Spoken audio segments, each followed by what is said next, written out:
Mesdames et messieurs, bonjour. Grande notre joie de vous retrouver encore une fois, et c'est dans ces territoires que nous avons choisi de le faire. À cette époque où la mondialisation met en péril certaines identités et où le tourisme, sous couvert de détente, vacances et découvertes, nous rend à m'en tourner vers l'urbain et l'occidental, il n'en demeure pas moins que la découverte de campagne et du monde rural, berceau de nos cultures, reste tout aussi fascinante. Le but de ces films documentaires est de tout raconter, de tout montrer sans tabou. Mesdames et messieurs, nous vous invitons à découvrir Fizi.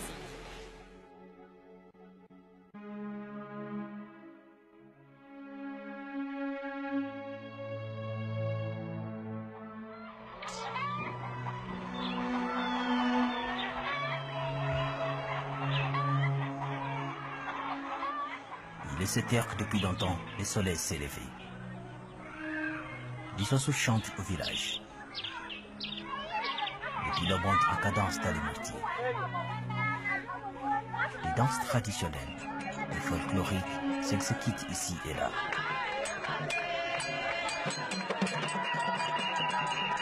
C'est cela des réalités vécues dans ce monde non exploré, le territoire de Fizi. L'un parmi les 8 territoires de la province du Sud Kivu. Le territoire de Fizi partage administrativement ses frontières avec le territoire d'Uvira au nord, le territoire de Chabunda et Mwenga à l'ouest, le territoire de Kalemi au sud, le territoire de Kabambari au sud-ouest. À l'est, Fizi est bordé par le lac Tanganyika, au-delà de la presqu'île d'Ubwari. Il est situé à environ 1500 mètres d'altitude moyenne entre les parallèles 3 degrés et 5 degrés de latitude sud et entre les méridiens 27 degrés et 29 degrés de longitude est. Au regard, le territoire de Fizi ressemble beaucoup plus à un fusil moussé dont la cachette se trouve à la baie de Bourdon.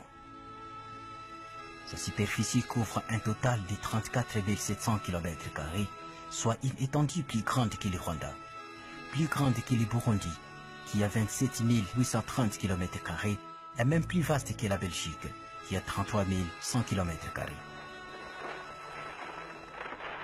Quant au climat, le territoire de Fizi présente dans sa partie nord-est, les moyens et les hauts plateaux, un climat tempéré et froid.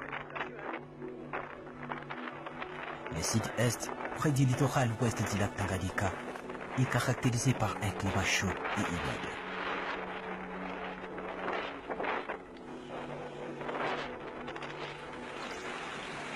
Ce territoire, baigné par une soixantaine de rivières. Les plus importantes sont la rivière Elila à l'ouest, la Luama au sud, l'Amtambala à 10 km de la ville de Baraka, la Suma et la Abombe, la Sangia et la Baolo au nord-est. En ce qui concerne les précipitations, les pluies y sont régulières dans les moyens et les hauts plateaux de Fizi. Le sol très riche maintient une végétation de verdure éternelle.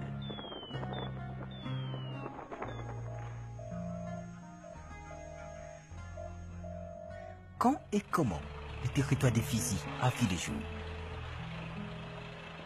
Dans quel contexte a-t-il émergé? Tout a commencé au XIXe siècle. Le territoire de Fizi est venu de loin. D'abord sous forme de postes de Kalembelembe, créés en 1896. Situé à 27 km de l'Olimba Centre et à 198 km environ d'Albertville. Ce poste a connu une très longue enfance, et l'on aurait pu croire qu'il resterait toujours sur les dos de sa mère. Il n'en est rien, car il a grandi petit à petit, jusqu'au point de devenir ce qu'il est à ce jour.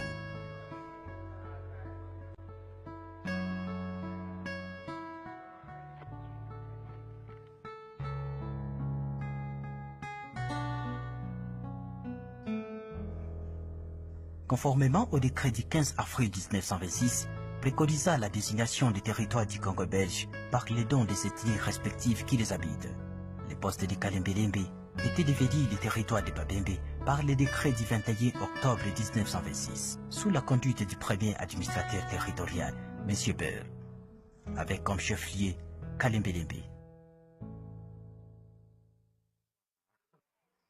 9 ans plus tard, en 1935, le territoire de Babembe, changeant officiellement l'appellation et l'emplacement par le décret du 5 février 1935, est devint le territoire de Fizi, avec comme chef-lieu Fizi. C'est alors que ce nouveau territoire fut placé sous la conduite de M. Albert Willerman. Mais la grande question est de vouloir comprendre pourquoi seulement le chef-lieu a été placé à Fizi et pas à Baraka, à Malinde ou même à Mboko.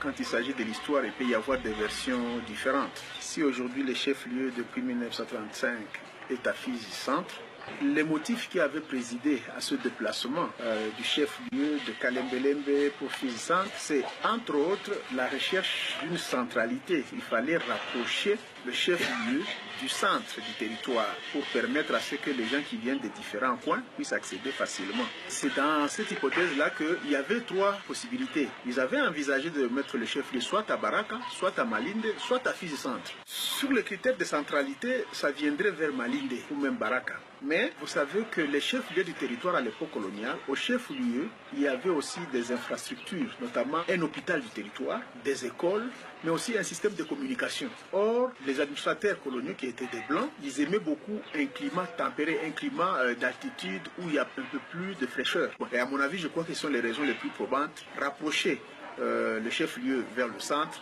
mais aussi le souci d'un bon climat d'altitude, un milieu plus élevé, bon pour l'hôpital en termes de santé et climat, mais aussi pour la télécommunication. Mais ce n'est pas tout.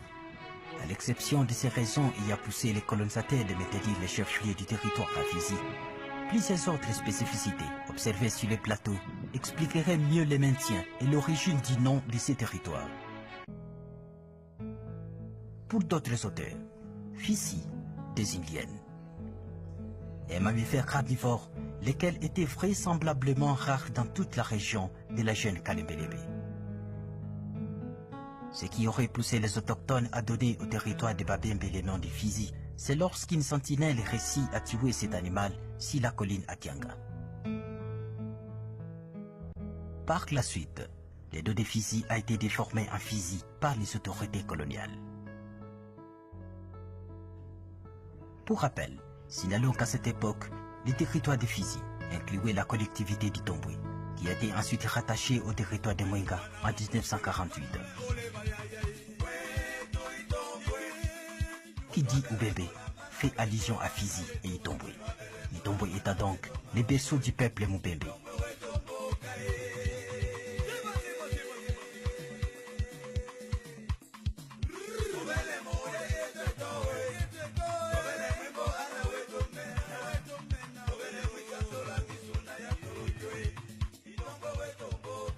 À sa création, le territoire de Babembe en